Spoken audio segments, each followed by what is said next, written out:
Indian constitution के part 11 में article 256 से लेकर 263 में एडमिनिस्ट्रेटिव रिलेशंस दिए गए। जब हमने ये टॉपिक शुरू किया था तभी हमने तीनों रिलेशंस को रखा था कि भाई ठीक है, लेजिस्लेचर रिलेशंस है, एडमिनिस्ट्रेटिव मतलब एग्जीक्यूटिव है और फाइनेंशियल है, कौन से किस पार्ट्स में हैं एंड क्या आर्टिकल लागू होता है वो भी हमने देखा है। पहले बड़े सिंपल लैंग्वेज में आपको एक समझाने की बात, ये जो भी कल हमने लेजिस्लेटिव रिलेशंस देखे हैं या फिर आज हम लोग ये एडमिनिस्ट्रेटिव रिलेशंस देख रहे हैं, इन दोनों को हम दो अलग अलग फैक्टर्स में बांट सकते हैं और वो फैक्टर्स हैं राइट्स एंड ड्यूटीज। दूसरी भाषा में पिछले 2 दिन में हमने जो भी टॉपिक देखा है, जिसमें हमने देखा कि सेंट्रल लिस्ट में 98 सब्जेक्ट्स है, स्टेट लिस्ट में 59 सब्जेक्ट्स है।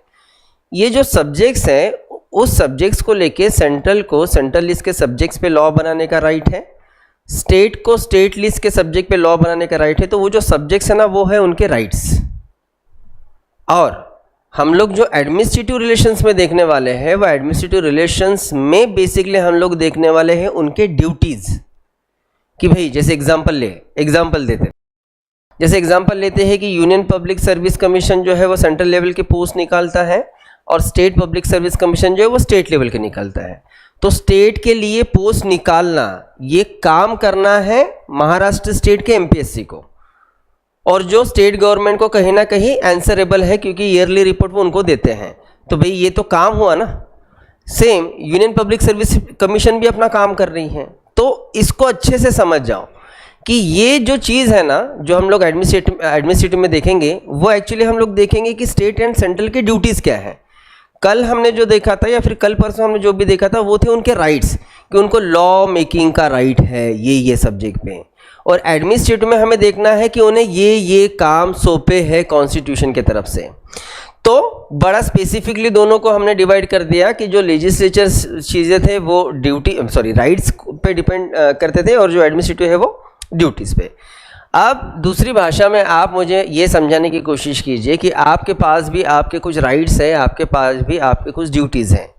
अगर आपने आपके राइट्स और ड्यूटीज़ में से अगर मुझे आप उनमें से कुछ देना चाहोगे तो क्या देना चाहोगे, राइट्स या ड्यूटीज़? सही बात, ड्यूटीज़।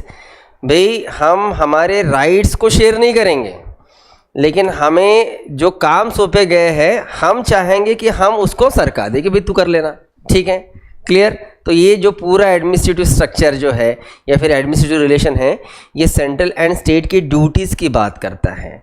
और हमें इसी टॉपिक में ये भी देखना है कि जैसे हम एक फेडरल स्टेट है, फेडरल स्टेट में सेंट्रल अपना खुद का देखता है, स्टेट अपना खुद का देखता है, स्टेट सोवरेन रहता है, लेकिन फिर भी इंडिया में इस फेडरलिज्म में किस तरीके से सेंट्रल गवर्नमेंट ये स्टेट के कामों में इंटरफेयर करता है।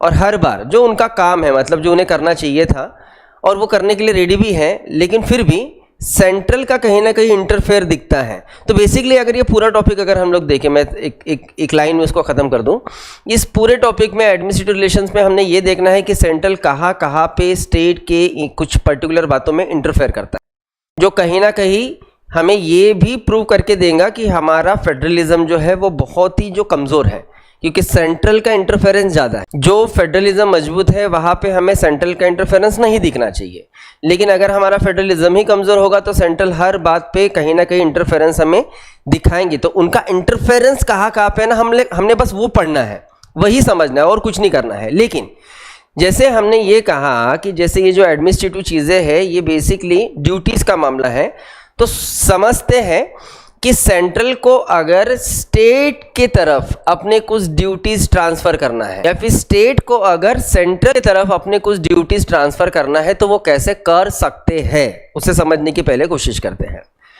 एक बात को कल ही हमने समझने की कोशिश की कि कोई भी लेजिस्लेटिव सब्जेक्ट्स सेंट्रल स्टेट को शेयर नहीं कर सकता, ना ही एक स्टेट सेंट्रल को शेयर कर सकता है। ये बात तो क्लियर थी ना। लेकिन जिन चीज़ों को वो शेयर नहीं कर सकते थे वो था लेजिस्लेटिव सब्जेक्ट। हम लोग यहाँ लेजिस्लेटिव सब्जेक्ट पढ़ रहे हैं? नहीं, हम लोग यहाँ एग्जीक्यूटिव पढ़ रहे हैं, हम लोग यहाँ एडमिनिस्ट्रेटिव पढ़ रहे हैं।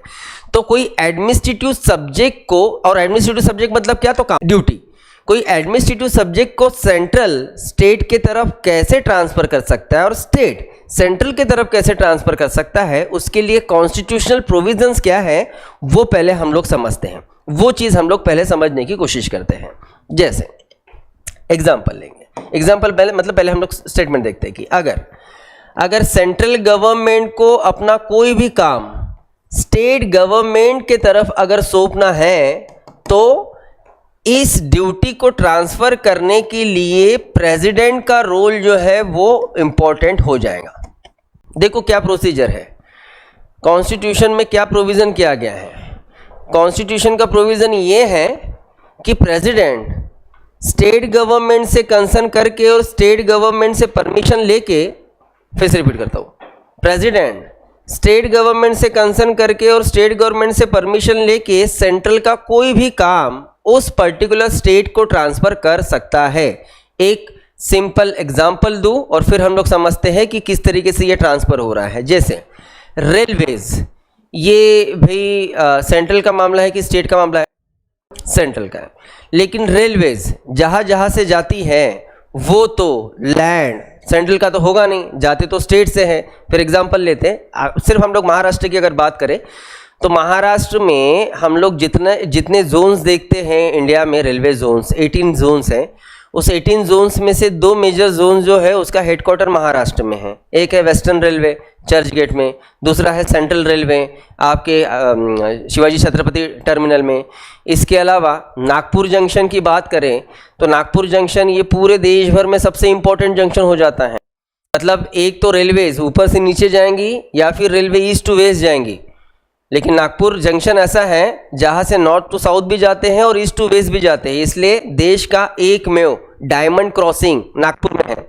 ये शायद पता होगा आपको, ठीक है। तो आप सोचिए, अब नागपुर से इतने रेलवे लाइंस निकल रहे हैं, सेंट्रल रेलवे है, वेस्टर्न रेलवे है, तो महाराष्ट्र में इतने रेलवे लाइंस डाले हैं। रेलवेज तो वैसे मामला तो सेंटर का है, लेकिन आप सोचिए कि रेलवे लाइंस है तो रेलवे लाइंस का प्रोटेक्शन का काम सेंट्रल हर स्टेट को सौंप सकता है ना।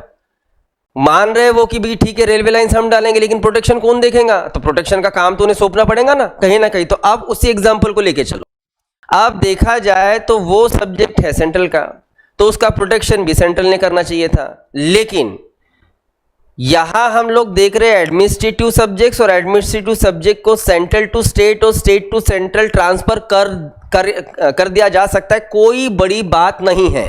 तो यहां पे अगर रेलवे लाइंस के प्रोटेक्शन के लिए अगर स्टेट के ऊपर अगर काम सौंपना है तो कॉन्स्टिट्यूशनल प्रोविजन क्या कहती है?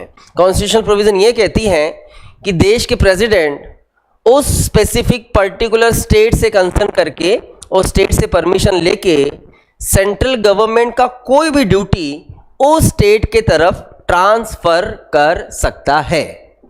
क्लियर? ठीक है, फिर से बताने की जरूरत है।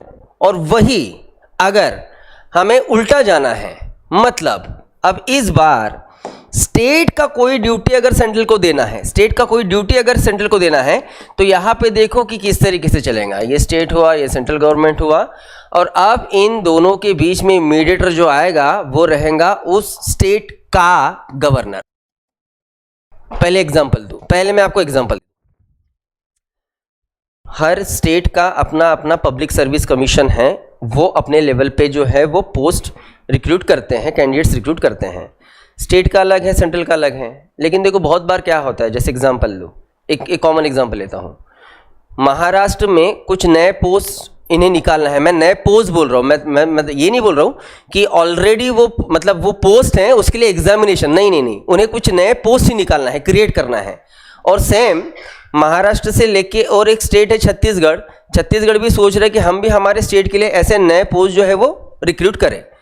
उस पोस्ट के लिए क्वालिफिकेशन, उस पोस्ट के लिए एग्जामिनेशन, उसका कोई पास्ट एक्सपीरियंस महाराष्ट्र और छत्तीसगढ़ को नहीं है। तो अब इन्हें तो एक्सपीरियंस नहीं है महाराष्ट्र छत्तीसगढ़ स्टेट पीएससी को, तो ये दोनों स्टेट्स उस पोस्ट को निकाला जाए ऐसा request union public service commission को कर सकते हैं। भाई वो तो बाप है, वो बाप है, उन्होंने कई एग्जामिनेशन लिए हैं, तो वो अच्छे से एग्जामिनेशन लेके अच्छे से कैंडिडेट्स रिक्रूट कर सकते हैं ना। 1 2 3 बार एग्जाम्स वो यूपीएससी से निकलवा लेंगे, उसके बाद खुद जो है वो स्टेट अपने पीएससी से वो इस एग्जाम को कंडक्ट करेंगे। समझ में आई बात? तो अगर मामला ये है, पोस्ट निकालना है स्टेट का, काम है स्टेट का, लेकिन स्टेट चाहती है कि भाई ये शायद ना काम हमसे सही तरीके से ना हो पाए, तो अगर हमने इसको यूनियन पब्लिक सर्विस कमीशन की तरफ सौंपा, तो अगर सौंपना है तो कहीं ना कहीं स्टेट टू सेंटर हो रहा है ना ट्रांसफर काम। अगर ये करना है तो देखो फिर रूल क्या हो जाएगा। अगर स्टेट का कोई भी काम अगर सेंट्रल गवर्नमेंट को सौंपना है तो उस स्टेट का गवर्नर उस सेंट्रल गवर्नमेंट से कंसर्न करके और सेंट्रल से परमिशन लेके स्टेट का कोई भी काम सेंट्रल को ट्रांसफर कर सकता है। क्लियर? ठीक है, ये दोनों चीजें एकदम अच्छे से आप समझ लीजिए। मैं फिर से एक बार रिपीट कर दूं, कल जब हमने लेजिस्लेचर रिलेशंस देखे हैं तब एकदम 2-3 बार मैंने कल बताया, मैं फिर से तीसरी बार बता रहा हूं, कोई भी लेजिस्लेटिव सब्जेक्ट सेंट्रल स्टेट को नहीं सौंप सकता, उनकी कितनी भी इच्छा रहे। ना कोई एक स्टेट सेंट्रल को सौंप सकता है, नहीं सौंप सकता। लेकिन हम लोग यहाँ लेजिस्लेचर देख रहे हैं, नहीं, हम लोग देख रहे हैं यहाँ पे एडमिनिस्ट्रेटिव लेजिस्लेचर। कल हमने कहा, मतलब अभी मैंने बताया लेजिस्लेचर मतलब क्या थे, उनके राइट्स, और ये है उनके ड्यूटीज। ड्यूटीज सौंप सकते हैं, ये राइट्स नहीं सौंप सकते थे। अगर सौंपना है, सेंट्रल का सौंपना है तो प्रेसिडेंट स्टेट से कंसर्न करेगा, परमिशन लेगा। स्टेट का सौंपना है तो गवर्नर ये सेंट्रल से परमिशन लेगा और कंसर्न करेगा। ठीक है, तो ये दोनों पॉइंट लिखो। उसके बाद और हमें देखना है स्टेट गवर्नमेंट से कंसर्न के, ये 21 लिखा मैंने, सॉरी 11। प्रेसिडेंट स्टेट गवर्नमेंट से कंसर्न करके सेंट्रल का कोई भी काम सौंप सकते हैं। इसी में हमें एक थर्ड पॉइंट भी ऐड करना है, बस थोड़ा सा अलग। देखो, दोनों बार मतलब जब स्टेट से काम निकलवाना है तो प्रेसिडेंट कंसर्न कर रहे हैं, परमिशन ले रहे हैं। सेंट्रल से काम निकालना है तो गवर्नर उनसे कंसर्न कर रहे हैं, परमिशन ले रहे हैं। परमिशन मिली है तब जाके तो काम हो रहा है ना। मामला ये हो जाएगा, मतलब क्वेश्चन तब क्रिएट होगा जब परमिशन नहीं मिली तब। जैसे एग्जाम्पल लेते हैं कि यहाँ तो है सेंट्रल गवर्नमेंट, यहाँ स्टेट गवर्नमेंट है, लेकिन ये स्टेट गवर्नमेंट है वेस्ट बंगाल, अब होगी प्रॉब्लम। यहाँ पे प्रेसिडेंट स्टेट गवर्नमेंट मतलब वेस्ट बंगाल गवर्नमेंट से कंसर्न करके और परमिशन लेके सेंट्रल का कोई काम यहाँ सौंपना चाहता है। ममता दीदी बोलेंगी खुद का काम खुद करने लगाओ, सीधा बोलेंगी, वो बोलेंगी हम नहीं करेंगे। अब यहाँ पे प्रॉब्लम होगी, यहाँ पे प्रॉब्लम हुई तो क्या, अब बीच का रास्ता क्या? तो अब अगर यहाँ से स्टेट से अगर मना कर दिया तो यहाँ पे सामने प्रेसिडेंट का रोल नहीं रहेगा, वहाँ पे सामने प्रेसिडेंट का रोल नहीं रहेगा, वहाँ पे सामने रोल रहेगा पार्लियामेंट। अगर स्टेट ने मना किया तो भी पार्लियामेंट एक सिंपल रिजोल्यूशन पास करेंगी कि वेस्ट बंगाल अगले 3 सालों में एग्जाम्पल सेंट्रल गवर्नमेंट का ये काम पूरा कर देंगी। तो उस समय अगर स्टेट रिजेक्ट करता है तो उस समय में प्रेसिडेंट का रोल नहीं, तो उस समय में पार्लियामेंट इनसे काम करवा लेंगी। तो यहाँ पे फिर से हमें दिख रहा है कि हमारे कंट्री का फेडरलिज्म कितना मजबूत है। ठीक है, लेकिन अब इसी में हम कोई फोर्थ पॉइंट ऐड नहीं कर सकते। फोर्थ पॉइंट ऐड नहीं कर सकते मतलब क्या करना चाहिए था हमें? फोर्थ पॉइंट, अगर सेंट्रल ने मना किया तो, सेंट्रल ने मना किया तो क्या? नो प्रोविजन, उसके लिए कोई प्रोविजन नहीं है। कंसर्न लेके काम हो रहा है, ये 2 पॉइंट, कंसर्न लिया जा रहा है लेकिन ये मना कर रहे हैं तो पार्लियामेंट इनसे काम करवाएंगी। सेंट्रल का फोर्थ ऐसा कोई पॉइंट नहीं कि अगर सेंट्रल ने मना किया तो क्या, सीधा सीधा उसका आंसर ये निकलता है कि काम नहीं होगा, स्टेट को खुद करना पड़ेगा। ठीक है, सो ये थर्ड पॉइंट है। बस यहाँ पे प्रेसिडेंट के जगह पे पार्लियामेंट आएगा, पार्लियामेंट का रोल रहेगा। अब नेक्स्ट, मैं ये टॉपिक जब मैंने स्टार्ट किया, मैंने पहले 2 बातें ही जो पढ़ना था ना वो मैंने आपको समझाने की कोशिश की कि बेसिकली ये एडमिनिस्ट्रेटिव एंड लेजिस्लेटिव में क्या फ़र्क है। तो राइट्स एंड ड्यूटीज़ पहले मैंने इस तरीके से बांट दिया। और दूसरा, हमें एक्चुअली इसमें जो पढ़ना है वो ये कि इंडिया एक फेडरल स्टेट है, सेंट्रल के अपने अलग पावर है, स्टेट के अपने अलग पावर हैं। कल हमारा लेकिन डिस्कशन हुआ है कि सेंट्रल एंड स्टेट के रिलेशंस ये बिल्कुल भी सही नहीं है, और सही नहीं होने के पीछे की वजह जो है वो है सेंट्रल का इंटरफेरेंस स्टेट में। कल हमने एग्जांपल लिए थे, 2 दुकानें हैं, एक बाप संभालता है, दूसरा बच्चा संभालता है, लेकिन उसके बावजूद भी पापा ये 10 बार अपने लड़के की दुकान में जाके बैठते ही होंगे, तो प्रॉब्लम्स तो होगी भाई। मामला ये है अगर 2 दुकानें तो पापा ने अपनी दुकान देखना चाहिए, बच्चे ने अपनी दुकान देखनी चाहिए, लेकिन फिर भी पापा जाते हैं उसको सलाह देते हैं ऐसा मत कर, ऐसा कर, ये मत बेच, वो बेच, इतने में मत बेच, उतने में बेच, तो प्रॉब्लम्स होगी। तो ऐसे ही प्रॉब्लम्स इंडिया में सेंट्रल एंड स्टेट में भी हैं, और स्टेट में है तो कहाँ है उसको समझने की कोशिश करते हैं। अगर हमने स्टेट्स को स्पेसिफिक कुछ काम पूरी तरीके से बांट दिया तो वो पूरा का पूरा उनके हाथ में रहना चाहिए था, लेकिन उसमें भी कहीं ना कहीं से सेंट्रल गवर्नमेंट घुस ही जाता है। तो कैसे घुस जाता है वो हम लोग समझने की कोशिश करेंगे। उसमें फर्स्ट पॉइंट डालिए ऑल इंडिया सर्विसेज।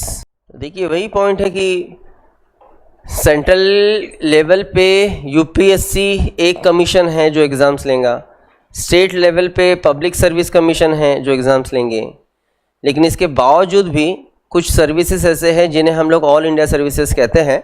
और ऑल इंडिया सर्विसेज, पहली बात तो ऑल इंडिया सर्विसेज कौन से? तो IAS, IPS and IFS. IAS IPS से दोनों सर्विसेज 1947 में, आईएफएस 1966 से। और आईएफएस मतलब ये इंडियन फॉरेस्ट सर्विसेज है ना, फॉरेस्ट सर्विसेज है, फॉरेन नहीं है, फॉरेस्ट सर्विस। अब यहाँ पे अगर हम लोग देखें तो ये तीनों पोस्ट के लिए एग्जामिनेशन लेने का काम यूपीएससी करता है। तो यूपीएससी एग्जाम्स लेगा, यूपीएससी इनको रिक्रूट करेगा, लेकिन रिक्रूटमेंट के बाद लेकिन इनका अपॉइंटमेंट ये सेंट्रल लेवल पे ना होके वो होता है स्टेट लेवल पे। मतलब ये सर्विसेज देते हैं स्टेट को, लेकिन रिक्रूटमेंट कर रहा है उनका central government. End of the day ये जो ऑफिसर्स हैं, ये ऑफिसर्स भले डेली बेसिस पे आंसरेबल स्टेट गवर्नमेंट को है, लेकिन फाइनल वो आंसरेबल सेंट्रल को ही रहते हैं।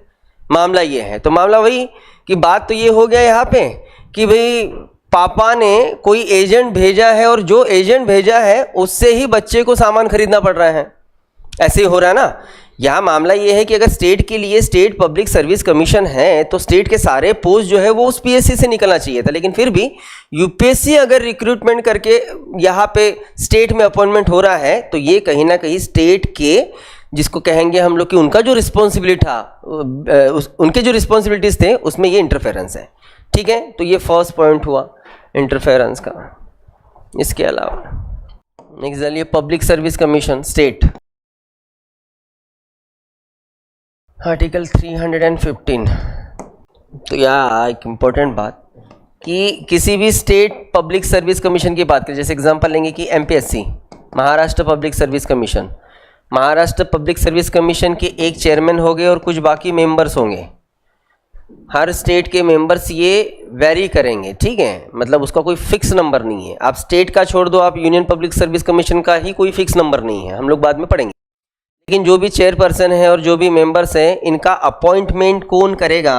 तो इनका अपॉइंटमेंट करने का जो राइट है वो है उस स्टेट के गवर्नर का। गवर्नर अपॉइंटमेंट करेंगे, चेयरमैन का भी और मेंबर्स का भी, लेकिन गवर्नर को स्टेट पीएससी के चेयरमैन मेंबर्स को बस अपॉइंट करने का राइट है।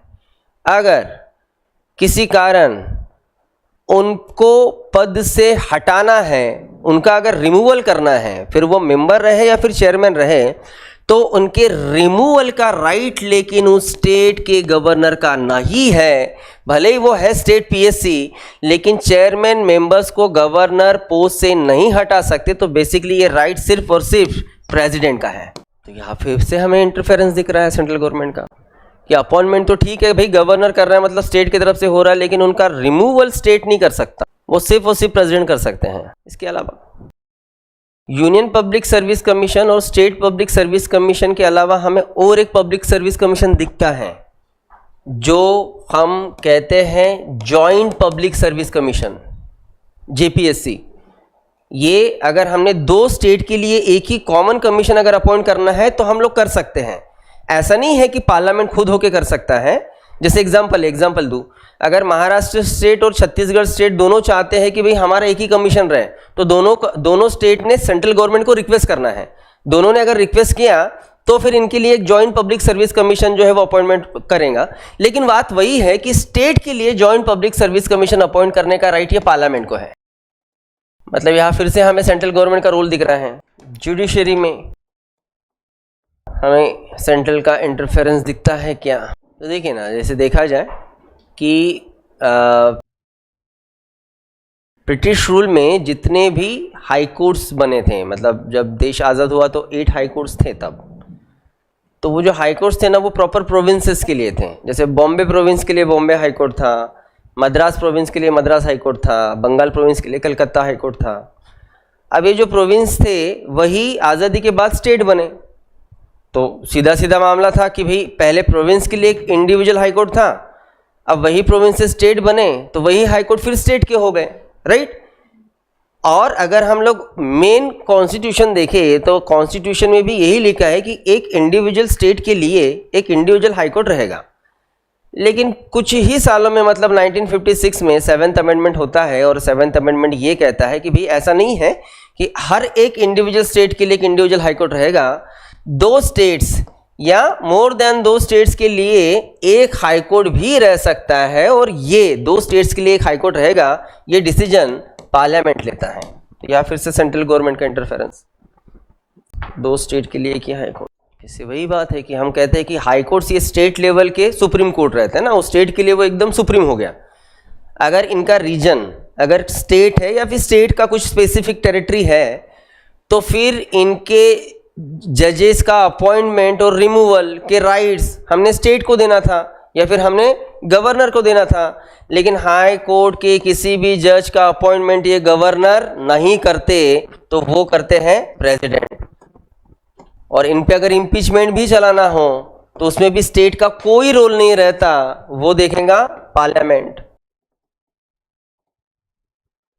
हाई कोर्ट जजेस का appointment by president, impeachment, appointment president की तरफ से, इम्पीचमेंट पार्लियामेंट। इमरजेंसी में तो पूरा हमारा कॉन्स्टिट्यूशन का तो स्ट्रक्चर ही चेंज हो जाता है। मतलब जब इमरजेंसी को लेके भी जब कॉन्स्टिट्यूशन असेंबली में जब डिबेट चल रहा था, मतलब डिस्कशन चल रहा था, तो उस डिस्कशन के टाइम पे भी ड्राफ्टिंग कमेटी के चेयरमैन बोल रहे हैं अम्बेडकर कि दुनिया के किसी भी कॉन्स्टिट्यूशन में एक चीज़ भी अगर चेंज करना है तो उसके लिए हमें अमेंडमेंट की ही ज़रूरत रहती है।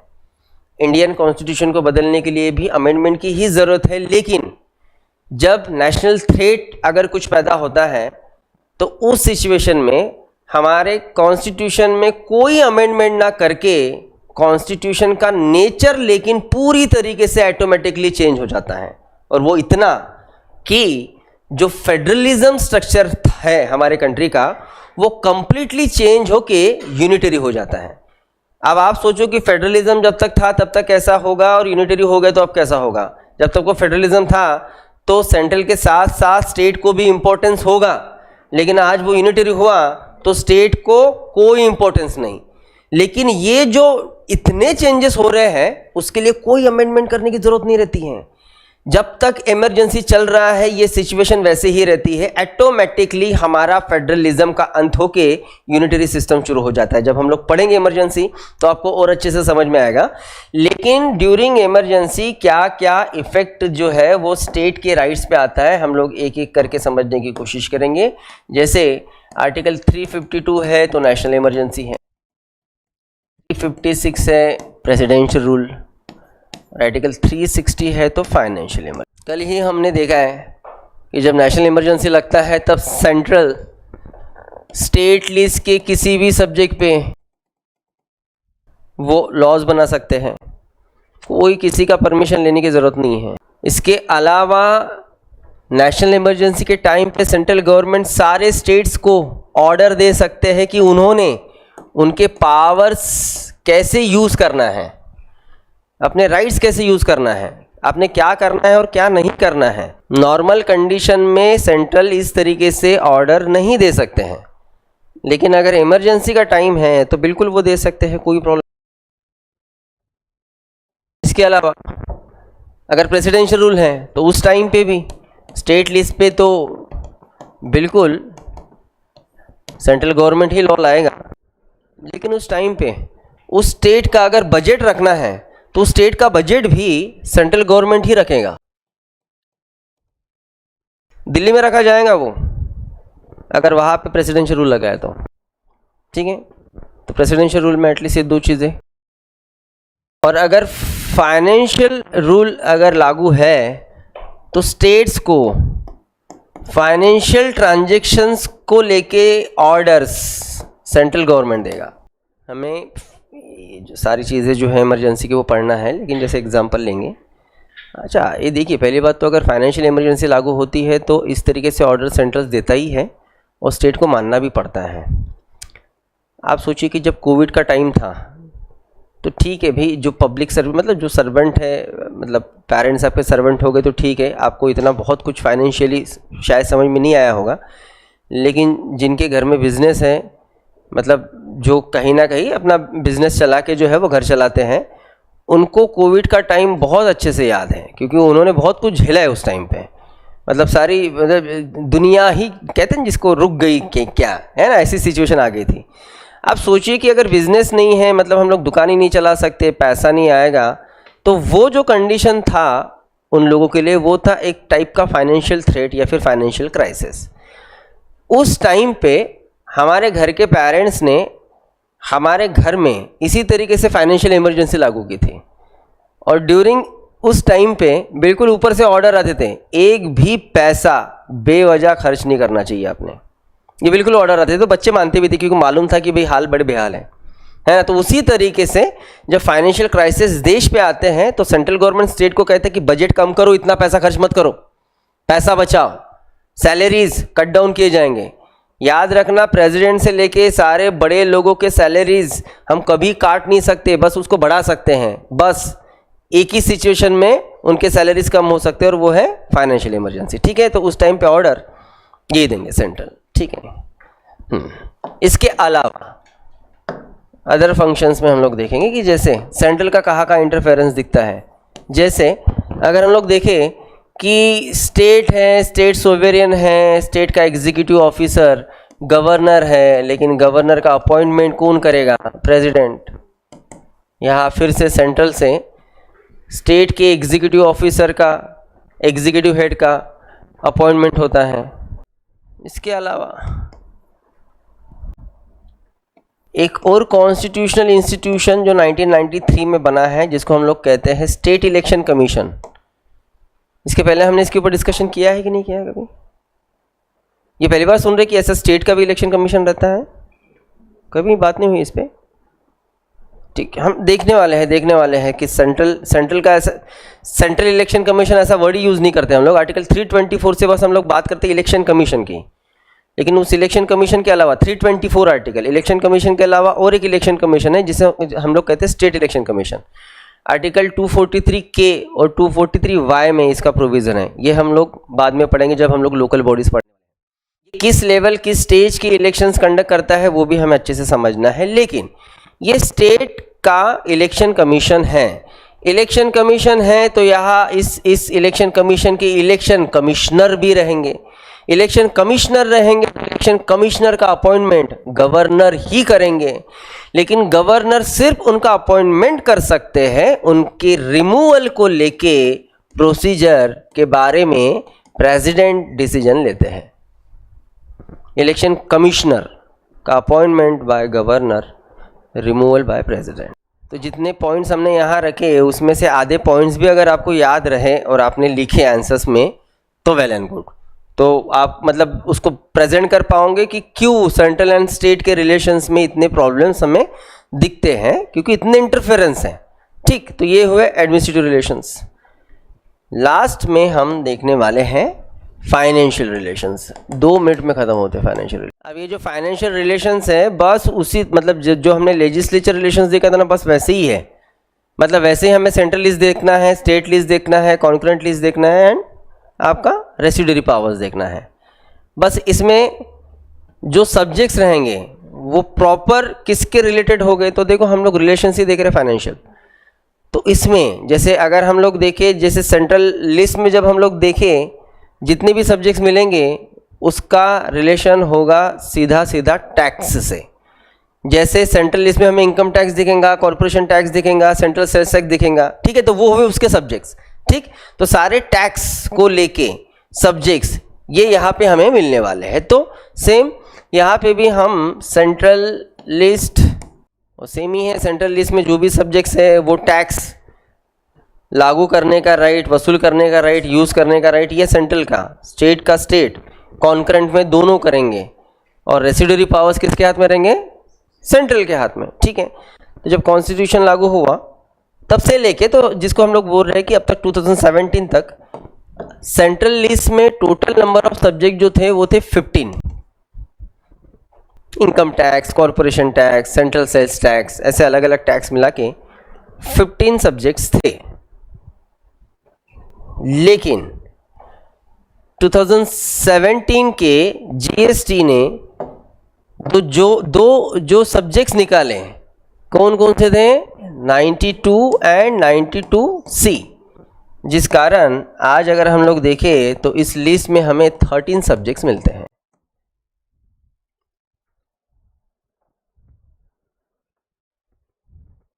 वही अगर हम लोग स्टेट लिस्ट की बात करें तो स्टेट लिस्ट में टोटल नंबर ऑफ सब्जेक्ट्स थे पहले 20, जिसमें आपका सेल्स टैक्स आ गया, इसके अलावा परचेज टैक्स आ गया, एंटरटेनमेंट टैक्स आ गया, एंट्री टैक्स आ गया, ऐसे बहुत सारे टैक्सेस जो स्टेट को दिया था, प्रोफेशनल टैक्स।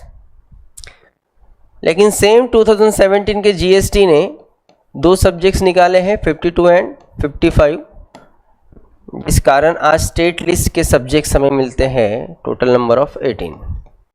कॉन्करेंट लिस्ट में अगर हम लोग आज देखने जाए तो हमें 3 सब्जेक्ट्स मिलेंगे। वो देखने की ज़रूरत नहीं है, वो बहुत कॉम्प्लिकेटेड है, भले उसको हम लोग इकोनॉमी में पढ़ने की कोशिश करेंगे। आर्टिकल 268, 269, 269A, 270 में उसका प्रोविज़न है। और रही बात रेसिडुअरी पावर्स जो सेंट्रल के हाथ में हैं, उन रेसिडुअरी पावर्स के नाम से भी हमें आज दिखते हैं 3 सब्जेक्ट्स।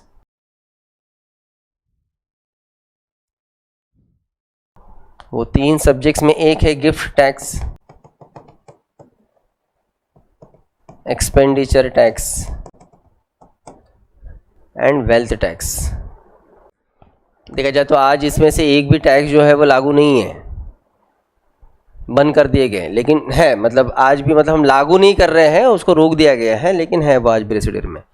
जो गिफ्ट टैक्स है वो क्या था कि अगर मैंने किसी के अकाउंट में अगर 5 लाख रुपए ट्रांसफ़र किए तो वो समझा जाएगा कि भाई उस पर्सन को गिफ्ट मिला, तो जिसको रिसीव हुआ उसके ऊपर फिर टैक्स लागू होता था। आपको पता होगा कि हर साल पर्सन के इनकम को कैलकुलेट करके उनके ऊपर इनकम टैक्स लागू होता है, ठीक है। इनकम टैक्स लागू करते समय कुछ अमाउंट जो है वो टैक्स एग्जम्प्टेड रखा जाता है। जैसे अब तक 3 लाख ये टैक्स एग्जम्पशन अमाउंट था, आज उसको बढ़ाया गया, आज तो देखा जाए तो 12 लाख तक है, ठीक है। मतलब 5 लाख तक एग्जम्पशन है, 12 लाख तक रिबेट है, सीधा सीधा 12 लाख लेकिन वो एग्जम्पशन रहता है। लेकिन कुछ साल पहले 3 लाख था। तो एग्जाम्पल लेंगे कि भाई उस पर्सन का अगर पर्सनल इनकम ही अब तक समझ के चलो कि 2 लाख निकल रहा था, लेकिन मैंने उसको 5 लाख रुपए ट्रांसफ़र कर दिया, तो टोटल उसका ईयरली इनकम हो 7 लैक्स। टैक्स एग्जम्पशन अगर 3 लैक्स है तो 7 में से 3 निकाल दो, रिमेनिंग जो 4 लाख है उसके ऊपर गवर्नमेंट लेंगी उससे गिफ्ट टैक्स, ठीक है। लेकिन ये टैक्स आज बैन कर दिया गया है, बहुत लिमिटेड है, वो भी कैसे, हम जब इकोनॉमी पढ़ेंगे तब। एक्सपेंडिचर टैक्स भी आज बंद हो गया है। निकोलस कॉल्डोर इन्होंने रिकमेंड किया था इस टैक्स को। मामला ये था कि अगर हम लोग बाहर जाके 5 स्टार होटल में अगर कुछ चीज़ें खरीदते हैं तो बेसिकली हम लोग एक्सपेंडिचर कर रहे हैं, तो हमारा जितना बिल निकल रहा है उसके ऊपर और एक टैक्स लगता था, उसको कहते थे हम लोग एक्सपेंडिचर टैक्स, बंद कर दिया गया। और इसके अलावा वेल्थ टैक्स, हमारा जितना प्रॉपर्टी है, एक स्पेसिफिक जो भी गवर्नमेंट कहती है कि भाई हम लोग 30 लाख तक लोगों को प्रॉपर्टी का राइट दे रहे हैं, 30 लाख के ऊपर का प्रॉपर्टी गया तो हम आपके ऊपर 1% वेल्थ टैक्स लगाएंगे। तो उसके ऊपर अगर हमारे वेल्थ का मतलब असेट प्रॉपर्टी का अगर अमाउंट जा रहा है तो उसके ऊपर गवर्नमेंट टैक्स लेती थी, ये भी टैक्स आज बंद हो गया है, ठीक है। लेकिन आज तीनों चीज़ें हैं रेसिडुअरी पावर्स में हैं, ठीक। चलो, ये हुए फाइनेंशियल रिलेशंस कि सेंट्रल को और स्टेट को कितने हैं, ठीक है। चलो, इसके अलावा एक बात बहुत अच्छे से क्लियर कर लीजिए कि हमारे देश के किसी भी स्टेट को हमारे देश के बाहर से लोन लेने का राइट नहीं है। वो पैसा नहीं ले सकते बाहर से किसी से भी, मतलब लोन के द्वारा। वो राइट सिर्फ सेंट्रल गवर्नमेंट का है। आर्टिकल 293 उन्हें वो राइट देता है कि सेंट्रल गवर्नमेंट ये बाहर से जो है वो बोरो कर सकते हैं, स्टेट को ये राइट नहीं है। बिल्कुल आप ये नहीं सोचना कि भाई जैसे लास्ट टाइम अभी लास्ट मंथ जो है वो महाराष्ट्र के सीएम फडणवीस सर ये दाओस में गए थे और दाओस से बड़ा इन्वेस्टमेंट वो लेके आए हैं, है ना। एक बड़ा लंबा टूर था उनका 4-5 दिन का। तो वो गए हैं, इन्वेस्टमेंट आएंगी महाराष्ट्र में, तो बेसिकली वो लोन लेने गए थे। क्या लोन लेने नहीं गए थे, वो इन्वेस्टर्स को लेने गए थे, इन्वेस्टमेंट के अपॉर्चुनिटीज़ को लेने गए थे। वो लोन लेना अलग बात हो गया, इन्वेस्टर्स को इंप्रेस करना अलग बात हो गया। स्टेट बाहर से लोन नहीं ले सकती, सेंट्रल लेता है। सेंट्रल भी लेता है तो कहाँ से लेता है, जैसे IMF है, वर्ल्ड बैंक है, और भी कुछ इंटरनेशनल ऑर्गेनाइजेशन है फाइनेंशियल, वहाँ से वो लोन लेगा, स्टेट नहीं लेगा। लेकिन जैसे सेंट्रल को मतलब देश चलाने की ज़रूरत रहती है तो भाई सेंट्रल तो लेता ही है ना, तो वैसे भी तो भाई स्टेट को भी तो पैसे की ज़रूरत रहेगी। तो स्टेट कैसे काम करेगा, तो स्टेट को पैसा हर साल सप्लाई करने का काम ये सेंट्रल गवर्नमेंट करता है। सेंट्रल गवर्नमेंट उन्हें, हम उसको एड नहीं कहेंगे, लेकिन समझ के चलो कि उन्हें कुछ ना कुछ ग्रांट्स दिए जाते हैं। ग्रांट्स मतलब उन्हें सेंट्रल गवर्नमेंट जितना कुछ कमा रहा है उसमें से सेंट्रल कुछ ना कुछ हिस्सा स्टेट को बांटता है। तो बेसिकली उसको लेके कॉन्स्टिट्यूशन में 2 आर्टिकल हैं कि सेंट्रल गवर्नमेंट एक तो आर्टिकल 275 के हिसाब से स्टेट्स को ग्रांट्स देगा और दूसरा आर्टिकल 282 के हिसाब से भी ग्रांट्स देगा। 2 प्रोविज़न है, 275 एंड 282। अगर आर्टिकल 275 देखें तो ये तो गवर्नमेंट मतलब सेंट्रल गवर्नमेंट को उतना देना ही रहता है, लेकिन अगर आर्टिकल 282 देखें तो वो सेंट्रल की इच्छा पे है। उन्हें लगेगा तो देंगे, नहीं लगेगा नहीं देंगे। उन्हें लगेगा तो इन स्टेट्स को देंगे, बाकी स्टेट्स को नहीं देंगे। कहने का मकसद ये कि 282 ये कंपलसरी नहीं है, 275 लेकिन कंपलसरी है। अब 275 क्या और 282 क्या है उसे समझना ज़्यादा ज़रूरी हो जाएगा। तो 275 पहले हम लोग समझते हैं। हमने इसके पहले शायद कभी ना कभी एक कमीशन का नाम बिल्कुल लिया होगा, एक कमीशन के बारे में हमने बिल्कुल सुना होगा, और वो है फाइनेंस कमीशन। बात हुई है फाइनेंस कमीशन को लेकर इसके पहले। इंडियन कॉन्स्टिट्यूशन के आर्टिकल 280 में फाइनेंस कमीशन को लेकर प्रोविज़न है, और फाइनेंस कमीशन जो भी रिकमेंडेशन सेंट्रल को देता है उस रिकमेंडेशन के आधार पे सेंट्रल स्टेट को कुछ फंड प्रोवाइड करता है। जैसे क्यों करता है पहले उसे समझ लीजिए, फाइनेंस कमीशन क्या करता है उसे समझ लीजिए। हमें सामने देखना है, फाइनेंस कमीशन के बारे में थोड़ा बहुत पढ़ना है। सेंट्रल गवर्नमेंट जितना भी पैसा कमाएगा उनका जो मेजर सोर्स है जो रिसिप्ट का वो है टैक्स। अब टैक्स में भी जो मेजर सोर्स है वो हम लोग 3 टैक्स पकड़ सकते हैं, एक इनकम टैक्स, दूसरा कॉरपोरेशन टैक्स, तीसरा GST goods and service tax. अभी फिलहाल आप लोग इन 3 टैक्सेस में से एक टैक्स भरते ही हो और वो है GST। बगल की दुकान में गए, पेन खरीद के ले आए, भाई उसमें already goods and service tax included है। रजिस्टर खरीद के ले आए, इंक्लूडेड है। फूड लिया कहीं से, इंक्लूडेड है सर्विस टैक्स उसमें। हम इनकम टैक्स भरते हैं, कोई कंपनी होगी कॉरपोरेशन टैक्स भरता है। लेकिन एक एग्जांपल कि अगर मेरा एक ईयरली इनकम इतना इतना जाता है और मैं इनकम टैक्स पेयर हूँ, मैं इनकम टैक्स देता हूँ, तो इनकम टैक्स गया सेंट्रल गवर्नमेंट के हाथ में। सेंट्रल गवर्नमेंट के पास जो पैसा गया तो सेंट्रल गवर्नमेंट ने कहाँ से कमाया, नागपुर से, मेरे से। लेकिन नागपुर कहाँ है, तो महाराष्ट्र स्टेट में, तो महाराष्ट्र स्टेट कमा के दे रहा ना। आप सोचो कि महाराष्ट्र स्टेट अगर अच्छी अपॉर्चुनिटीज दे पैसा कमाने की तो हम ज़्यादा कमाएंगे तो सेंट्रल गवर्नमेंट ज़्यादा इनकम टैक्स कमाएंगी। तो बेसिकली महाराष्ट्र स्टेट ही तो कमा के दे रहा है ना। अगर महाराष्ट्र, पुणे, मुंबई में अगर इंडस्ट्रियलाइजेशन बहुत अच्छे से हुआ है, वहाँ के कंपनीज इंडस्ट्रीज को अच्छा प्रॉफिट हो रहा है, तो आपका जो सेंट्रल गवर्नमेंट है वो उनके ऊपर कॉरपोरेशन टैक्स चार्ज करता है। तो कंपनीज को कॉरपोरेशन टैक्स देना रहेगा। तो सेंट्रल गवर्नमेंट ने तो पैसा कमाया, कहाँ से कमाया, स्टेट से कमाया। अभी आपने रजिस्टर खरीदा, महाराष्ट्र के रेसिडेंट हो आप, लेकिन GST गया सेंट्रल के हाथ में और स्टेट के भी, लेकिन सेंट्रल भी कमा रहा है तो महाराष्ट्र से कमा रहा है। तो अगर ये सेंट्रल गवर्नमेंट ऐसे अलग अलग स्टेट से कमा रहा है तो सेंट्रल ने एक हिस्सा इन स्टेट को वापस भी तो करना जरूरी हो जाएगा, है ना। मानते हो नहीं इस बात को? अगर स्टेट से कमा रहे हैं तो बिल्कुल सेंट्रल ने वापस करना चाहिए पैसा, कुछ ना कुछ वापस। इन द सेंस भाई चलो आपने कमा के दिया, हमारे तरफ से आपको ऐसा तो रहना चाहिए। लेकिन अब इतने 28 स्टेट्स हैं, उसमें से कुछ स्टेट का कैपेसिटी कमाने का बहुत ज़्यादा है, कुछ स्टेट का कम है। अब कैपेसिटी कमाने का ज़्यादा है, जिसका ज़्यादा है उसको ज़्यादा शेयर मिले, ये सोच के अगर हम लोग जाएंगे तो शायद गलत हो जाएगा।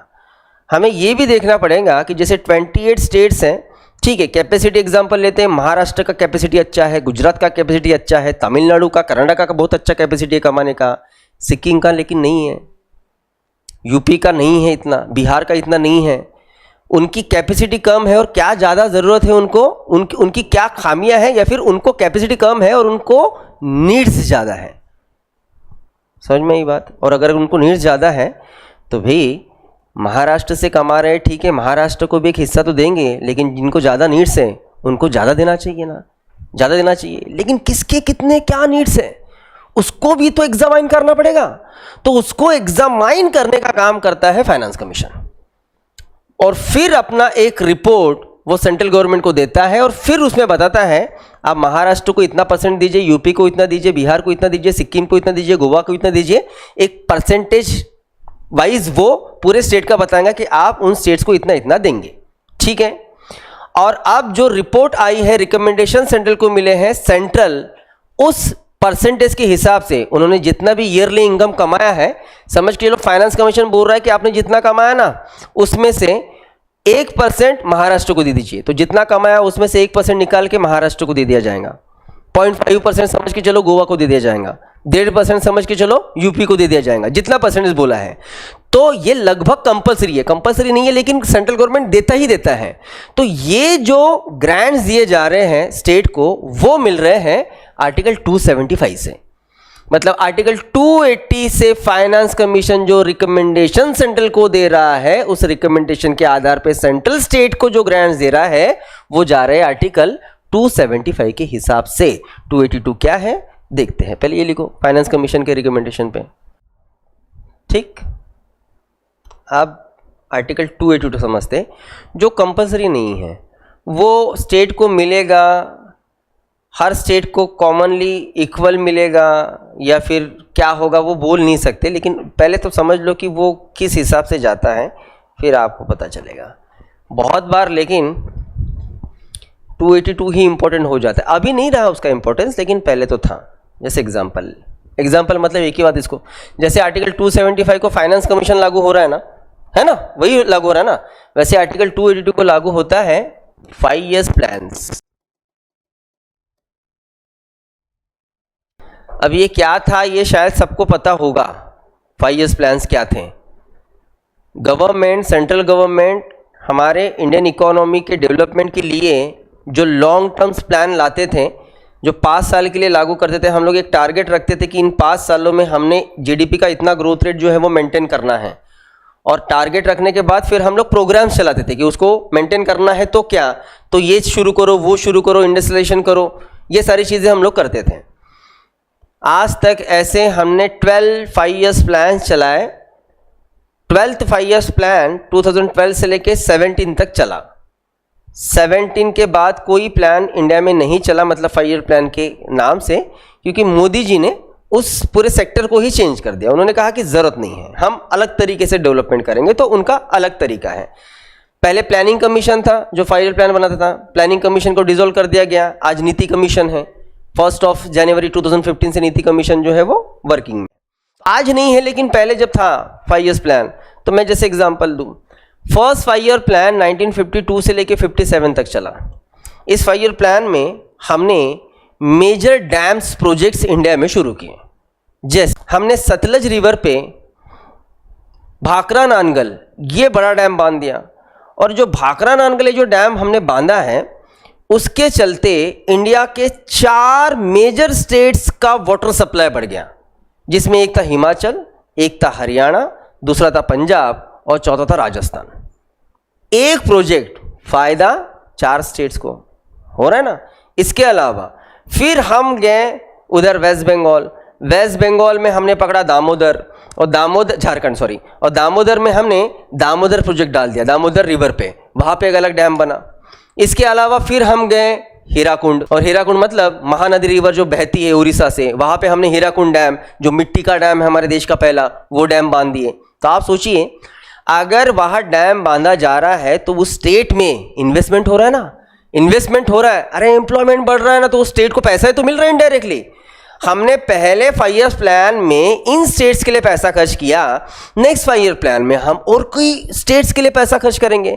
जैसे नेक्स्ट में हमने जैसे पहला हम एग्रीकल्चर को फोकस करके इरिगेशन सिस्टम डेवलप किया, सेकंड प्लान में जो 57 से लेके 62 तक चला, इस प्लान में हमने इंडस्ट्रियलाइजेशन को फोकस किया और हमने डाले थे स्टील प्लांट्स।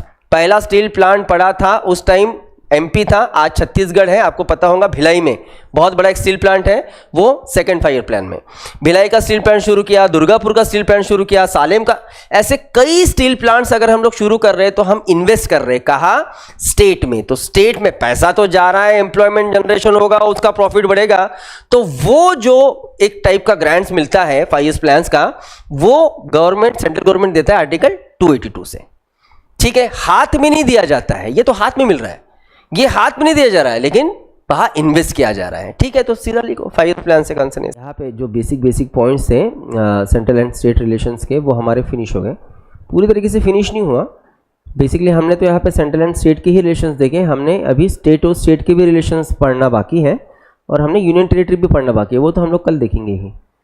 लेकिन उसके पहले, इसको ख़त्म करने के पहले हमें ये देखना है कि सेंट्रल स्टेट के अभी हमने जो भी रिलेशंस देखे हैं उसमें अगर हम लोग गौर से देखें तो हर एक चीज़ में सेंट्रल का इंटरफेरेंस हमें दिखता ही है। सबसे पहले हमने देखा है आपके जिसको हमने कहा कि लेजिस्लेचर रिलेशंस।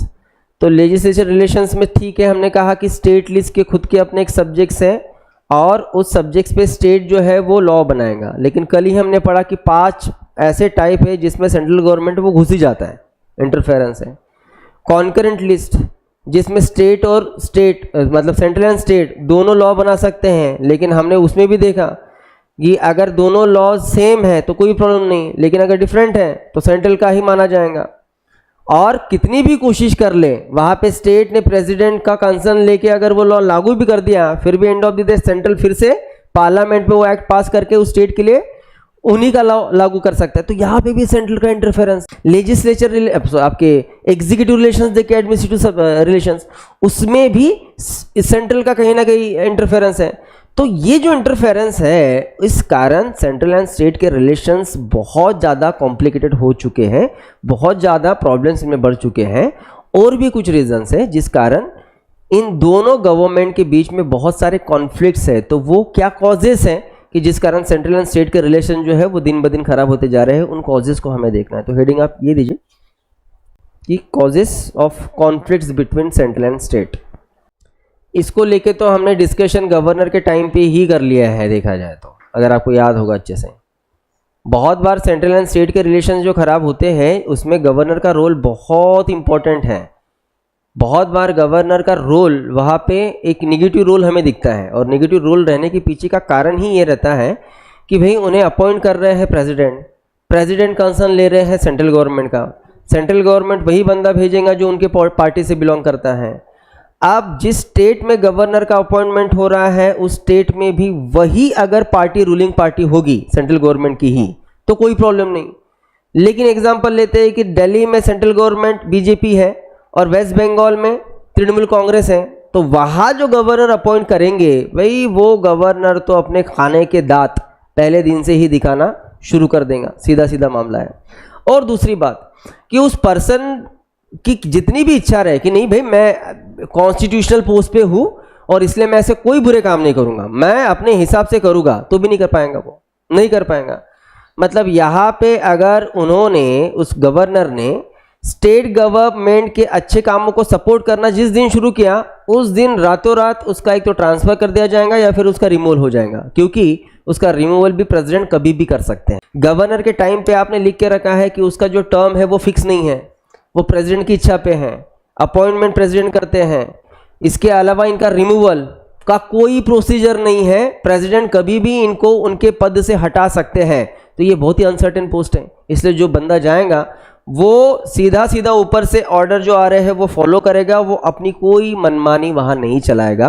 लेकिन गवर्नर का रोल अगर उस स्टेट में अच्छा नहीं है तो भाई उस स्टेट और सेंट्रल के रिलेशंस तो खराब हो गए। जैसे बेस्ट एग्जांपल लेते हैं 2019 में, जब महाराष्ट्र में आपके उद्धव ठाकरे इनके नेतृत्व में जो सरकार बनी थी वो अगेंस्ट बीजेपी थी, और उस टाइम पे इसलिए बीजेपी ने यहाँ महाराष्ट्र में गवर्नर के नाम से जो पर्सन भेजे थे भगत सिंह कोश्यारी, वो बहुत चर्चा में रहे।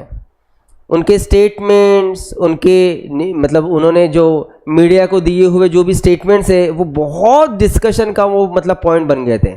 हर बार अपने ही स्टेट गवर्नमेंट के खिलाफ बोलना या फिर सीएम के खिलाफ बोलना, जो बहुत ही अशोभनीय भाषा थी पहली बात तो अगर बात करें तो। इस कारण सेंट्रल स्टेट के रिलेशंस बिल्कुल जो है वो प्रॉब्लम करेंगे। आज भी सोचिए आप वेस्ट बंगाल में जो गवर्नर होंगे उसके कारण और सेंट्रल एंड स्टेट के रिलेशंस के बीच में प्रॉब्लम जो है वो बढ़ते हैं। ठीक है, तो ये फर्स्ट पॉइंट है। इसके अलावा सेकेंड मेजर पॉइंट है प्रेसिडेंशियल रूल। कल ही की शायद बात है ना, हमने ये कहा कि कल परसों की, आज तक इंडिया में 126 टाइम प्रेसिडेंशियल रूल लगा है। आप सोच सकते हो 75 ईयर्स में 126 टाइम्स, ये बहुत मेजर नंबर हुए। मतलब इन एन एवरेज हर साल एक से ज़्यादा बार हमें इंडिया में प्रेसिडेंशियल रूल दिखते हैं। प्रेसिडेंशियल रूल के कारण के बारे में भी हमने कल थोड़ा बहुत डिस्कशन किया कि जब किसी पार्टी को मेजोरिटी नहीं मिलता तब हम लोग प्रेसिडेंशियल रूल लगाते हैं इंडिया में। लेकिन आधे से ज़्यादा टाइम प्रेसिडेंशियल रूल ये बहुत ही अनवांटेड सिचुएशन में लगे, मतलब कोई ज़रूरत ही नहीं थी, कोई ज़रूरत नहीं थी, लेकिन इसके बावजूद भी प्रेसिडेंशियल रूल लगाया गया। अब उसके पीछे का रीज़न यही है कि जब सेंट्रल गवर्नमेंट में कोई पॉलिटिकल पार्टी बैठी है और उसे लगता है कि भाई स्टेट्स में भी उन्हीं की पॉलिटिकल पार्टी आना चाहिए, लेकिन जब उनकी पॉलिटिकल पार्टी वहाँ पे नहीं आती रूलिंग पार्टी, तब उस सरकार को कैसे गिराया जाए उसकी कोशिश होती है। मैं आपको कुछ एग्जांपल दूँ। 1959 की बात है ये, जब 1957 के इलेक्शंस हुए तो 1957 के इलेक्शंस में केरला में कम्युनिस्ट पार्टी रूलिंग पार्टी हुई। पहली बार किसी स्टेट में कांग्रेस की पार्टी नहीं आ पाई और कम्युनिस्ट पार्टी और कांग्रेस पार्टी दोनों में पहले से बहुत ज़्यादा क्लैशेस थे। 2 साल कैसे में से सरकार चलाए, सरकार चल रही थी, मेजोरिटी की सरकार थी, कोई प्रॉब्लम ही नहीं था। लेकिन फिर भी नेहरू कहते हैं, डॉक्टर राजेंद्र प्रसाद ने, आप वहाँ पे प्रेसिडेंशियल रूल लगाइए। प्रसाद कह भी रहे हैं कि भाई हम क्या बोल के प्रेसिडेंशियल रूल लगाए, कोई सिचुएशन ही नहीं। नेहरू बोलते बस हमने बोला है लगाइए तो लगाइए। फाइनली 1959 में वहाँ पे प्रेसिडेंशियल रूल लगाया गया। क्यों लगाया गया? एक ही रीज़न है, वहाँ पे जो पार्टी है वो कांग्रेस के आइडियोलॉजी से मैच नहीं करती। ठीक है, तो इसके कारण अगर हम सेंट्रल में बैठे बैठे किसी भी स्टेट में अगर इस तरीके से प्रेसिडेंशियल रूल लगा के वहाँ के गवर्नमेंट को डिसॉल्व कर दे, ऑफकोर्स सेंट्रल एंड स्टेट के रिलेशंस तो खराब होंगे ही होंगे। इसके बाद के एग्जाम्पल्स तो उससे भी भीषण है। उस टाइम पे सुप्रीम कोर्ट का रोल बेसिकली शुरू होना ही था, आज बहुत स्पेसिफिक कर दिया है। उसके लिए बम्बई केस 1994, उसके लिए सुप्रीम कोर्ट ने गाइडलाइन दिया है कि आप किस सिचुएशन में लगा सकते हो, किस सिचुएशन में नहीं। पहले से कोई गाइडलाइन थे नहीं, इन्होंने कर लिया मनमानी। इसके बाद तो इसलिए बोल रहा हूँ मैं, इसके बाद के एग्जाम्पल तो और ही बड़े भीषण है। 1977 जब अपना थर्ड इमरजेंसी खत्म हुआ और जब फिर इलेक्शन हुआ और पहली बार जब सेंट्रल गवर्नमेंट में कांग्रेस की सरकार नहीं बनी, मोरारजी देसाई इनके लीडरशिप में जब जनता दल आई, तो मोरारजी देसाई इन्होंने पता है क्या किया, देश के 9 स्टेट्स जहां पे कांग्रेस रूलिंग पार्टी थी, स्टेट गवर्नमेंट, उस पूरे 9 के 9 स्टेट्स में प्रेसिडेंशियल रूल लगाया, पूरे 9 के 9। मैं आपको रीजन बताऊंगा ना तो सही में हंसी आएंगी। देसाई साहब कहते हैं कि हम उस स्टेट में इसलिए प्रेसिडेंशियल रूल लगा रहे हैं क्योंकि उस स्टेट में कांग्रेस की सरकार है और अभी जो लोकसभा के इलेक्शन हुए उसमें लोगों ने कांग्रेस को वोट नहीं दिया, मतलब लोगों का समर्थन कांग्रेस को नहीं, तो वो स्टेट में कांग्रेस की सरकारें क्यों रहेंगी? बहुत ही नॉनसेंस स्टेटमेंट है भाई। वो लोकसभा के इलेक्शन अलग, स्टेट के अलग, ठीक है, वो लगा ही नहीं सकते लेकिन लगा दिए, चलो वो तो लगा दिए। 2 साल मनमानी हो गई, मैडम फिर आ गई 1980 में जब इंदिरा गांधी वापस आई तो इंदिरा गांधी ने भी उसी 9 स्टेट्स में प्रेसिडेंशियल रूल लगाया जहां पे पहले लागू करके कांग्रेस की सरकार गिरा के जनता दल की सरकार बनाई गई थी। तो आप सोचो कितनी मनमानी होती है। लेकिन ये जो मनमानी हो रही है सेंट्रल की तरफ से, इससे प्रॉब्लम क्या हो रहा है, सेंट्रल एंड स्टेट के रिलेशन जो है वो कहीं ना कहीं डैमेज हो रहे हैं। ठीक है, ये एक मामला। इसके अलावा नेक्स्ट रीजन आप डालिए ऑल इंडिया सर्विसेज, इसके ऊपर बस डिस्कशन नहीं करेंगे, हो गया क्योंकि discussion. Distribution of grants, discrimination in distribution of grants, ऐसे भी लिख सकते हो उसको। देखो बहुत बार क्या होता है, बहुत बार आपको ये दिखेगा कि जैसे अभी हमने देखा ना आर्टिकल 275, फाइनेंस कमीशन ने कहा इन स्टेट को इतना दो, सेंट्रल गवर्नमेंट दे रहा है वो तो देता ही है, इसके अलावा सेंट्रल गवर्नमेंट अपने जेब से और पैसा देता ही है, बिल्कुल देता है। अब देता है तो यहाँ पे सेंट्रल गवर्नमेंट बहुत बार डिस्क्रिमिनेशन करता है। जैसे एग्जांपल लेंगे, जितना फाइनेंस कमीशन ने कहा उतना तो हर साल देंगे ही देंगे, लेकिन इसके अलावा सेंट्रल गवर्नमेंट अलग से जो ग्रांट्स देते हैं, तो चलो हम लोग उधर जाते हैं नॉर्थ और नॉर्थ ईस्ट में या फिर ईस्ट में, वेस्ट बंगाल और वेस्ट बंगाल के बगल में बिहार और यूपी। तो सेंट्रल गवर्नमेंट से हर साल यूपी में बड़ा डोनेशन जाएगा, बिल्कुल बड़ा डोनेशन जाएगा। और वही डोनेशन अगर हम लोग वेस्ट बंगाल की बात करें तो एक भी एक्स्ट्रा पैसा नहीं दिया जाएगा, एक भी नहीं। तो यहाँ तो कहीं ना कहीं तो भाई ऐसा है कि ये तो डिस्क्रिमिनेशन है। मतलब आपके पॉलिटिकल पार्टी का वहाँ पे रूल है तो आप वहाँ पे पैसा भेजते हो, लेकिन अपोजिशन जहाँ पार्टी है वहाँ पे पैसा नहीं आ रहा है, तो वो स्टेट और सेंट्रल उनके बीच में रिलेशंस खराब होंगे। सेम महाराष्ट्र के साथ भी हुआ था। जीएसटी लागू हुआ 2017 को, वहाँ से सेंट्रल गवर्नमेंट ने प्रोमिसेस दिए थे कि हम 5 साल आपको कंपनसेशन देंगे, आपका जितना भी नुकसान होगा। 17, 18 को 19 को भी मिला, लेकिन जब से 19 में उद्धव ठाकरे ये उनकी सरकार बनी, मतलब नॉन बीजेपी सरकार बनी, सेंट्रल गवर्नमेंट से वो कंपनसेशन आना ही बंद हो गया। स्टेट गवर्नमेंट चिल्लाने लगी, भाई ये क्या है, हमारा पैसा है, हमें तो चाहिए। वहाँ सेंट्रल गवर्नमेंट के वही बहानेबाजी चल रहे हैं, हाँ देंगे आज नहीं तो कल मिल जाएगा। तो इस तरीके से डिस्क्रिमिनेशन भी होता है और ये भी एक बड़ा रीज़न है सेंट्रल स्टेट के रिलेशंस खराब होने के पीछे। ठीक है, नेक्स्ट पॉइंट डालिए। प्रेसिडेंशियल वेटो मतलब हम बात कर रहे हैं आर्टिकल 201 की, याद है 201? आर्टिकल 200 तो ऐसा था कि स्टेट लेजिस्लेचर ने पास किए हुए बिल ये गवर्नर को असेंट के लिए भेजे जाते हैं, एक तो पास करेंगे, रिटर्न करेंगे या वेटो यूज़ करेंगे। लेकिन जब वही गवर्नर उन्हीं बिल को प्रेसिडेंट के लिए रिजर्व करके रखते हैं तो उसके लिए लागू होता है आर्टिकल 201। अब मामला ये है कि भाई जब बिल स्टेट का है तो स्टेट का बिल सेंट्रल क्यों भेजा जा रहा है? कि वो देखेंगे, प्रेसिडेंट देखेंगे इस बिल पे पास करना है, नहीं करना है, ये करना है, वो करना है। वही बात, सेम बात, अगर वेस्ट बंगाल के बिल को उनके गवर्नर ने रोका और अगर उसको प्रेसिडेंट के कंसर्न के लिए भेजा तो प्रेसिडेंट उस बिल पे अपना वेटो यूज करके उसको खत्म ही करने वाले हैं। तो फिर से यहाँ पे स्टेट एंड सेंट्रल के रिलेशन जो है वो कहीं ना कहीं क्लैशेस आपको दिखेंगे। ठीक है, इसके अलावा एक last point, inquiry committee against CM. अभी जैसे एक रिपोर्ट आई थी दिल्ली, अरविंद केजरीवाल के ऊपर थी वो, वहाँ पे ऐसा लिखा था, अब मुझे उसको अच्छे से देखना पड़ेगा, कि उन्होंने ऐसा लिखा था कि ये हमारे देश के पहले ऐसे सीएम हैं जो एक्टिंग सीएम थे, मतलब वो थे वहाँ पे अपॉइंटेड, और उनके खिलाफ जो है वो इस तरीके से इंक्वायरी चलाई गई, उनको जेल में डाला गया। लेकिन मेरे ख्याल से उनका, शायद मेरी मिस्टेक हो सकती है, क्योंकि मुझे जितना याद है ये 2013 की बात होगी जब जयललिता ये तमिलनाडु के सीएम थे। उस टाइम पे भी उनके ऊपर करप्शन के चार्जेस लगा के उनको जेल में भेजा गया। अब अरविंद केजरीवाल जेल में गए तो कुछ नहीं हुआ। जब तमिलनाडु में जयललिता को जेल में डाला गया था, पूरा तमिलनाडु जल रहा था, पूरे लोगों ने पूरे रास्ते पर आग लगा के रखे थे, पूरे ट्रक्स को रुका के टायर वायर जला के पूरा खाक कर दिए थे कि हमारे सीएम को बाहर निकालो। क्या अभी मामला ये हुआ कि 2 साल पहले, है ना, अरविंद केजरीवाल इनको जेल में डाला गया। अब चलो, अब कोर्ट बोल रहा है कि इनके अगेंस्ट जितने एलिगेशन लगाए थे उसको कुछ है ही नहीं, हाथ पैर ही नहीं है। तो भाई इतना बकवासी चीज़ें हुई कि ईडी ने पता है क्या क्या, वो जो रिपोर्ट्स थी ना, उस रिपोर्ट्स में पेंसिल में लिखा गया, अमाउंट्स चेंज किए गए। और ऐसे कोर्ट्स के सामने, वो कोर्ट्स कितना गाली देंगे इनको कि क्या प्रूफ है भाई, क्या हमें बेवकूफ़ समझ रहे हो, टाइम पास कर रहे हो। लेकिन उस टाइम पास में वो बंदा 2 साल तो जेल में रहा, और सिर्फ सीएम नहीं रहा, अभी डिप्टी सीएम भी रहा, और सब लोग, पूरा टीम जेल में था। अब आप सोचिए कि एक्चुअली ये कितनी शर्म की बात है कि किसी स्टेट के सीएम के खिलाफ इंक्वायरी हो रही है और उनको जेल में डाला गया है। तो कहीं ना कहीं यहाँ पे बात तो होगा ना, यहाँ पे भी सेंट्रल एंड स्टेट का रिलेशन इस कारण खराब होता है। ठीक है, तो ये हमने रीजंस देखे। इन कॉजेस के अलावा हमने ये भी समझना या फिर ये भी देखना ज़रूरी है कि ये जो प्रॉब्लम्स है, इतने प्रॉब्लम्स है, इन प्रॉब्लम्स को हम लोग किस तरीके से कम कर सकते हैं, या फिर इन प्रॉब्लम्स को कम करने के लिए अब तक हमने कुछ काम किया है क्या, कुछ ऐसे कमीशन अपॉइंट हुए हैं क्या कि जिन कमीशंस ने कुछ रिकमेंडेशन रखे कि हम इन समस्याओं को कैसे सॉल्व कर सकते हैं। तो इसको लेके कुछ कमिटीज़ अपॉइंट हुए हैं कि हम सेंट्रल स्टेट के रिलेशंस को कैसे मेंटेन कर सकते हैं। तो उन कमिटी कमीशंस के बारे में हम थोड़ा समझ लेते हैं।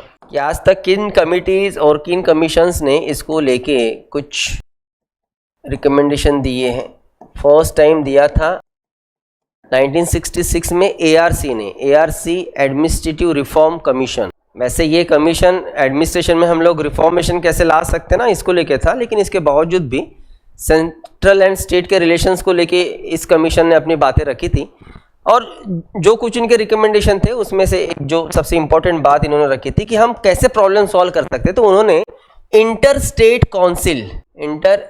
काउंसिल की इस्टेब्लिशमेंट के बारे में उन्होंने बात रखी। ये इंटर स्टेट काउंसिल क्या है हम पढ़ने वाले, कल हमें इसी को पढ़ना है, कल अच्छे से समझेंगे। इंटर स्टेट काउंसिल को उन्होंने रिकमेंड किया। इसके अलावा 1969 तमिलनाडु गवर्नमेंट ने एक कमेटी अपॉइंट की थी, जिस कमेटी को हम राजमन्नार कमेटी के नाम से जानते। इस कमेटी ने भी सेम इंटर स्टेट काउंसिल को लेके रिकमेंडेशन रखे। देन 1977 वेस्ट बंगाल स्टेट ने एक जो अपनी रिपोर्ट पेश की थी, जिसको हम लोग कहते हैं वेस्ट बंगाल मेमोरेंडम। और इस वेस्ट बंगाल मेमोरेंडम में उन्होंने जो डिमांड की वो थोड़ी हेवी थी। उन्होंने सीधा सीधा कॉन्स्टिट्यूशनल अमेंडमेंट के बारे में बात की। उन्होंने ये कहा कि जो इंडियन कॉन्स्टिट्यूशन का आर्टिकल 1 है, और आर्टिकल 1 में जो वर्ड डाला है हमने यूनियन ऑफ स्टेट, उस यूनियन ऑफ स्टेट इस वर्ड को ही निकाल दिया जाए, और इसके अलावा प्रॉपर फेडरल स्टेट ये वर्ड डाला जाए। ऑफ कोर्स वो यूनियन ऑफ स्टेट है तो कहीं ना कहीं वो स्टेट को कमज़ोर करता है, जिसके कारण फेडरलिज्म के कॉन्सेप्ट ये थोड़ी कमज़ोर होती हैं। तो इन्होंने रखी थी बात, ऑफ कोर्स माना तो जाएगा नहीं, इतनी चेंजेस नहीं हो सकते। लेकिन उसके बाद सबसे इम्पोर्टेंट कमेटी आई और जिनके रिकमेंडेशन के बारे में सोच के सेंट्रल गवर्नमेंट ने कुछ स्टेप्स भी लिए फिर सामने, वो थे 1983 का सरकारिया कमीशन। सुप्रीम कोर्ट के रिटायर्ड चीफ जस्टिस सरकारिया, बहुत बार मेंबर्स पे क्वेश्चंस बने। इन्होंने भी सेम अपना जो पहला पॉइंट रखा कि इन्होंने भी कहा कि इंटर स्टेट काउंसिल की ज़रूरत है। गवर्नर के, जिसको हम लोग कहेंगे कि उनका जो भी रोल है ना उसको कंट्रोल करने की ज़रूरत उन्होंने कही। जैसे अभी हमने प्रॉब्लम्स देखा कि गवर्नर बहुत बार अनकॉन्स्टिट्यूशनल वे से काम करते हैं, तो गवर्नर पे कंट्रोल, इसकी उन्होंने बात कही। और तीसरा जो सबसे इंपॉर्टेंट बात उन्होंने रखा था वो ये कि आर्टिकल 356 का यूज़, मतलब प्रेसिडेंशियल रूल, ये एकदम एक्सट्रीम कंडीशन पे ही करना चाहिए, बेवजह प्रेसिडेंशियल रूल ना लगाया जाए। उनके अगर हम लोग पूरी रिपोर्ट देखें तो उनके पूरे रिपोर्ट में उन्होंने 247 रिकमेंडेशन रखे थे। आज तक इंडियन गवर्नमेंट ने उसमें से 180 रिकमेंडेशन ये लागू किए हैं 247 में से, और इन्हीं के रिकमेंडेशन मान के एक लगभग 10 साल के बाद, 8 साल के बाद इंटर स्टेट काउंसिल भी बनाया गया। ठीक है, हम कल पढ़ेंगे ही कि इंटर स्टेट काउंसिल क्या है, लेकिन अगर क्वेश्चन बने कि इंटर स्टेट काउंसिल किसके रिकमेंडेशन पे, तो वो सरकारी रिकमेंडेशन। इसके अलावा और एक कमीशन देखेंगे 2007 पंछी कमीशन। पंछी भी सुप्रीम कोर्ट रिटायर्ड, उन्होंने भी अच्छे खासे अपने रिकमेंडेशन रखे थे। पंछी कमीशन ने 310 रिकमेंडेशन रखे थे। लगभग सारे यही कॉमन बातें थी, लेकिन इनमें सबसे ज़्यादा उन्होंने जो जोर दिया वो गवर्नर पे ही दिया कि गवर्नर के कॉन्स्टिट्यूशनल प्रोविजंस को अगर हम लोग सही तरीके से रखें तो शायद सेंट्रल एंड स्टेट के रिलेशंस ये सही हो गए। ठीक है, चलो, ये सेंट्रल स्टेट का मामला होता है फिनिश।